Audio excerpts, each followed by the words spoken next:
नमस्कार, मैं अशोक कुमार पांडे और स्वागत है आपका टीसीएच पर। एक वीडियो कल आया है, ये अमेरिका के एक बिजनेसमैन कुणाल जैन ने संयोग से शेयर किया है। उस समय वो एयरपोर्ट पे थे, उन्होंने वीडियो बना लिया और शेयर किया, वरना भारत में हम लोगों को पता भी नहीं चलता कि भारतीयों के साथ अमेरिका में क्या क्या जुल्म हो रहे हैं। और वो भी तब जुल्म हो रहे हैं जब हमारे आदरणीय प्रधानमंत्री नरेंद्र मोदी के मित्र कहे जाने वाले डोनाल्ड ट्रंप जो हैं वो वहां के राष्ट्रपति बने हैं।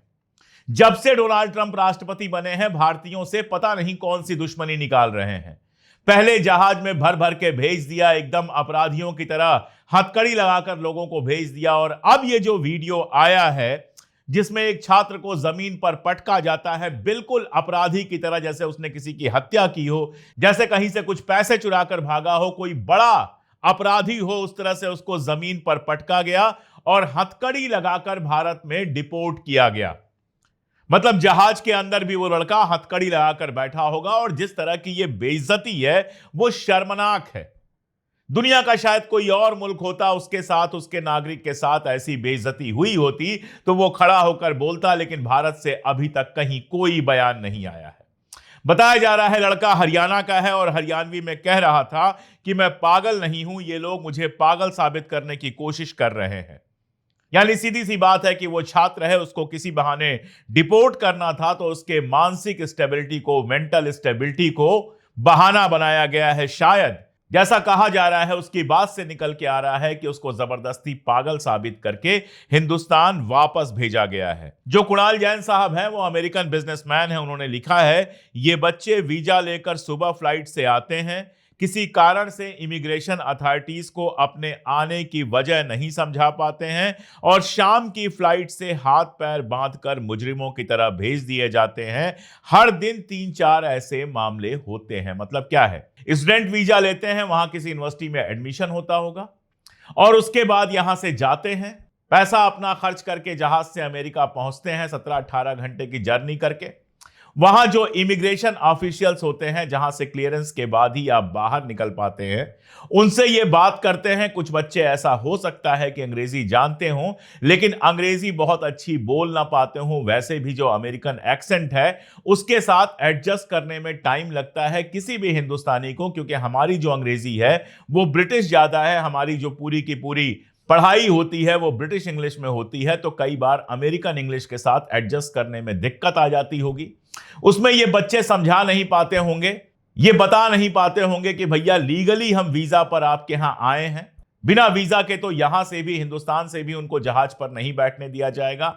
और सुबह पहुंचते हैं शाम को, मतलब दिन भर उनको परेशान करके और फिर हथकड़ी लगाकर वापस भेज दिया जाता है। आप खुद सोचिए, जिनको भारत में अमेरिका का जो दूतावास है बाकायदा वीजा देता है, वीजा भी मुफ्त में नहीं मिलता है, अच्छे खासे पैसे लगते हैं, लाइन लगती है, यहां दुनिया भर की जांच होती है, उसके बाद जाके अमेरिकन वीजा मिलता है। घर में लोग खुश होते होंगे कि चलो हमारा बच्चा अमेरिका पढ़ने जाएगा।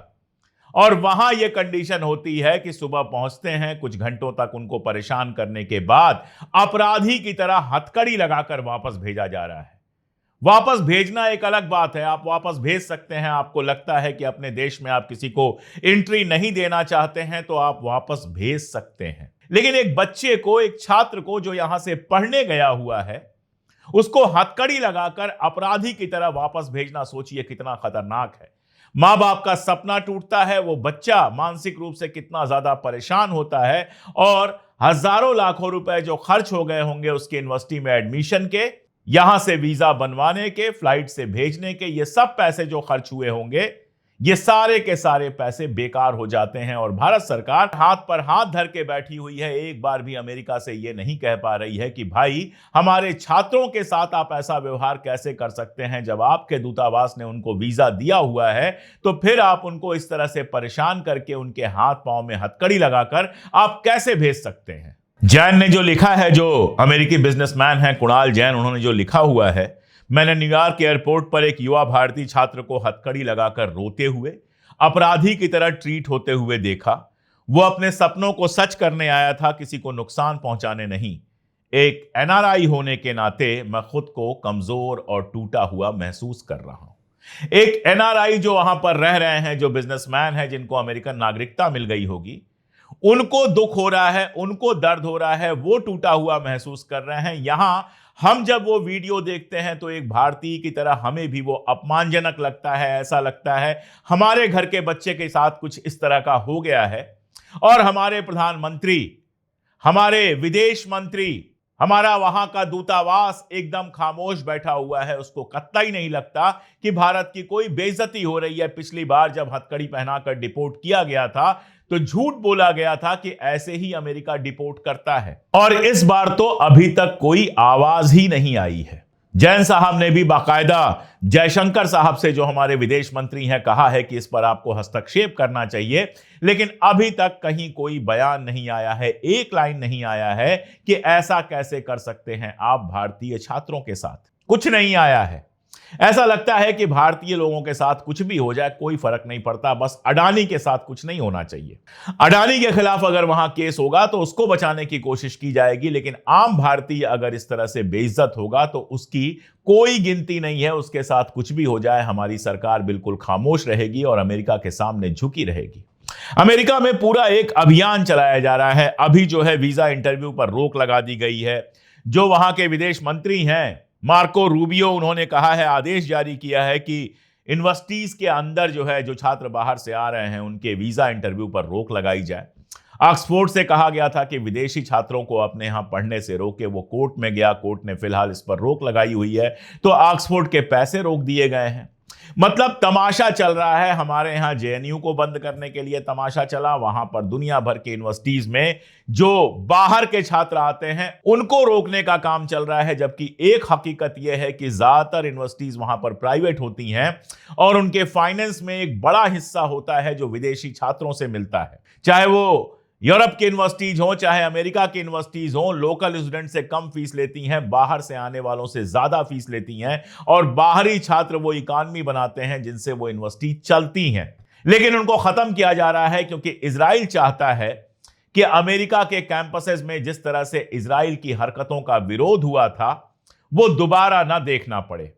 और उसमें बाहर के छात्र थे, निश्चित तौर पे थे। छात्र जब पढ़ने जाता है तो वो केवल अपना कोर्स नहीं पढ़ता, वो दुनिया के बारे में अपना नजरिया भी डेवलप करता है, और उस नजरिए में इजराइल जैसी जो हरकत है वो पूरी दुनिया को नागवार गुजरती है। और उसमें अगर एक छात्र खड़ा होकर उसका विरोध करता है तो इसमें गलत क्या है।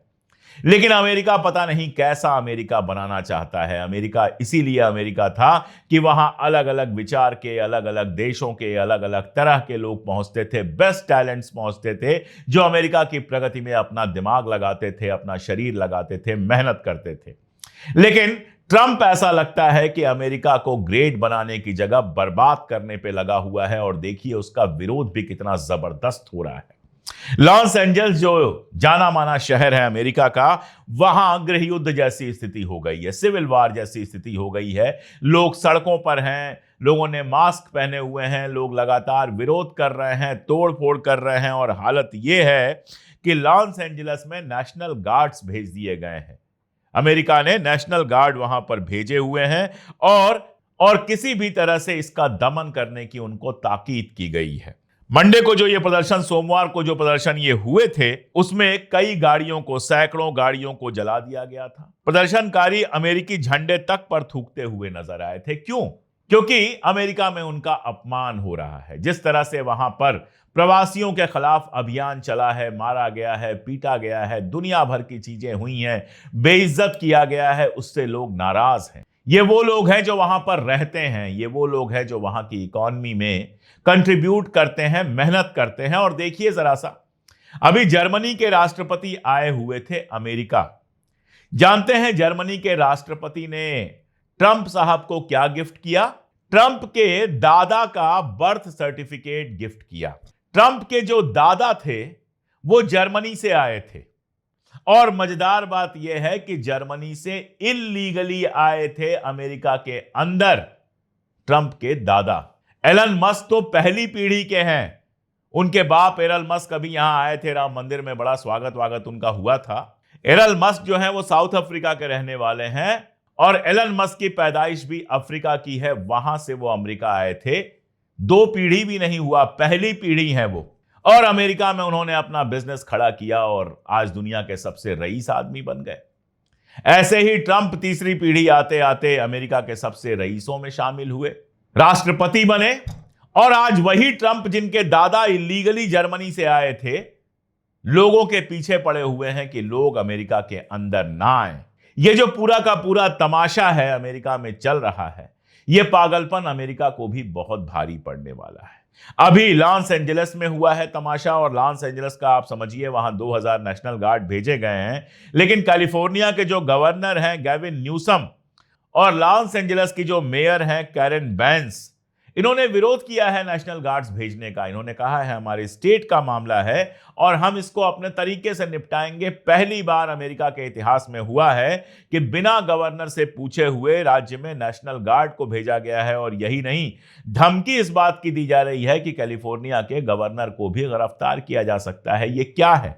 अगर ऐसे हालात बने हैं तो सीधी सी बात है कि अमेरिका के अंदर गृहयुद्ध नहीं चल रहा है। गृहयुद्ध तो काफी पहले अमेरिका में हुआ था, वो तो एक अलग ही इतिहास है, कभी बताऊंगा। लेकिन अभी गृहयुद्ध जैसी सिचुएशन तो बन ही रही है। एक फेडरल स्टेट है वो, जहां राज्यों के पास भी बहुत अधिकार हैं। आप ये समझिए कि किसी राज्य में, इंडिया की अगर बात करें, मान लीजिए किसी राज्य में जो है विपक्ष की सरकार है, और यहां पर तो हिंदुस्तान में तो गवर्नर सेंट्रल गवर्नमेंट भेजती है, वहां पर गवर्नर का अलग से इलेक्शन होता है जिसमें जीत के वो आते हैं। तो मान लीजिए कि यहां पर किसी राज्य में केंद्र सरकार केंद्रीय पुलिस बल को भेजती है और राज्य सरकार उसका विरोध करती है, तो केंद्र सरकार कह दे कि मुख्यमंत्री को भी गिरफ्तार किया जा सकता है। ऐसी स्थिति अगर बन जाए तो इसको अगर गृहयुद्ध जैसी स्थिति नहीं कहेंगे तो क्या कहेंगे? अमेरिका में इस तरह की ही स्थिति बनी हुई है। आगे क्या होता है? दबा दिया जाएगा? कैसे दबाया जाएगा? कैसे इसका रिएक्शन होगा? क्या दूसरे हिस्सों में भी इस तरह के जुलूस, इस तरह के बलवे देखने को मिल सकते हैं? ये आने वाले वक्त में समझ में आएगा। लेकिन एक बात तो बहुत साफ है कि जो नशा लोगों की नसों में भर के आए थे ट्रंप साहब, वो अमेरिकी लोगों को बहुत भारी पड़ने वाला है। जब भी नफरत का नशा भर के कोई किसी मुल्क में सत्ता हासिल करता है तो वो सबसे ज्यादा नुकसान उस सत्ता को ही पहुंचाता है। कनाडा का आप एग्जाम्पल लीजिए। कनाडा की हालत यह है, वो आप जानते ही हैं कि पहले हुआ कि नहीं बुला रहा है कनाडा G7 में, फिर हमारे मोदी जी को बुला रहा है। कनाडा की सड़कों पर खुलेआम जो है वो सिख अलगाववादी, जो खालिस्तानी अपने आप को कहते हैं, वो घूम रहे हैं, और उनकी गाड़ियों पे झंडा पाकिस्तान का लगा हुआ। भारत के प्रधानमंत्री का विरोध करने के लिए चलो खालिस्तान की आपकी डिमांड है, उसका झंडा लगाओ, समझ में आ भी जाता है, लेकिन आप पाकिस्तान का झंडा लगा रहे हो और कनाडा की सड़कों पर खुलेआम घूम रहे हो, और कनाडा की पुलिस उनको नहीं रोक रही है। यकीन जानिए कि अगर इसी तरह से कनाडा में पाकिस्तान और खालिस्तान और इस तरह के झंडे लगातार लहराए जाते रहे तो वो कनाडा की अपनी शांति के लिए भी बेहद खतरनाक है। मैं गुरपतवंत सिंह पन्नू के मामले की पहले बात कर चुका हूं, उस पर बात नहीं करूंगा। प्रधानमंत्री वहां जा रहे हैं, विरोध करना लोकतांत्रिक हक है। हो सकता है कुछ लोग ट्रंप का विरोध करने के लिए भी इजराइल वाले मुद्दे पर सड़क पे आ जाएं, ये लोकतांत्रिक विरोध है, ये दुनिया के हर मुल्क में होता है। ठीक है, वो हमारे लिए हिंदुस्तान उनको आतंकवादी कहता है, वो कनाडा के लिए आतंकवादी नहीं है, वो भी ठीक है। इस तरह की आजादी बहुत सारे मुल्कों में मिलती है और मुझे उससे कोई दिक्कत नहीं है, किसी को नहीं होनी चाहिए। प्रॉब्लम यही है कि भारत के प्रधानमंत्री जा रहे हैं, खालिस्तान के झंडे लहरा रहे हैं और उनमें पाकिस्तान के झंडे को सबसे ऊंचा कर दिया जाता है।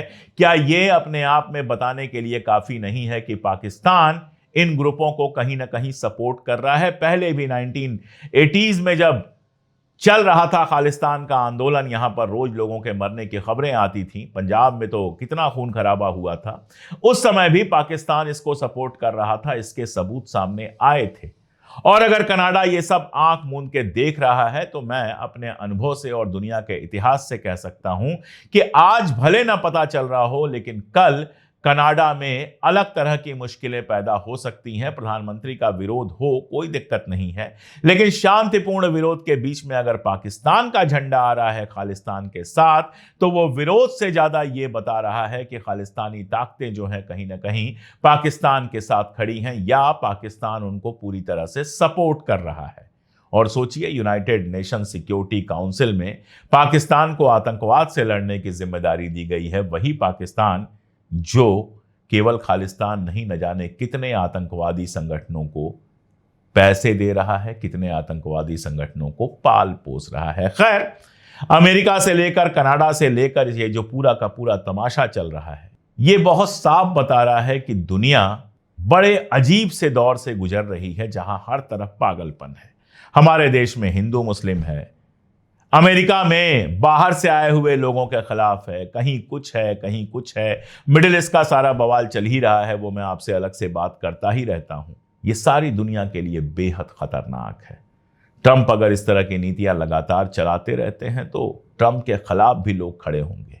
लेकिन सबसे बड़ा दर्द यही है कि भारतीयों के खिलाफ लगातार इस तरह की चीजें हो रही हैं और भारत सरकार बिल्कुल खामोश बैठी है। आज के लिए इतना ही, बहुत शुक्रिया।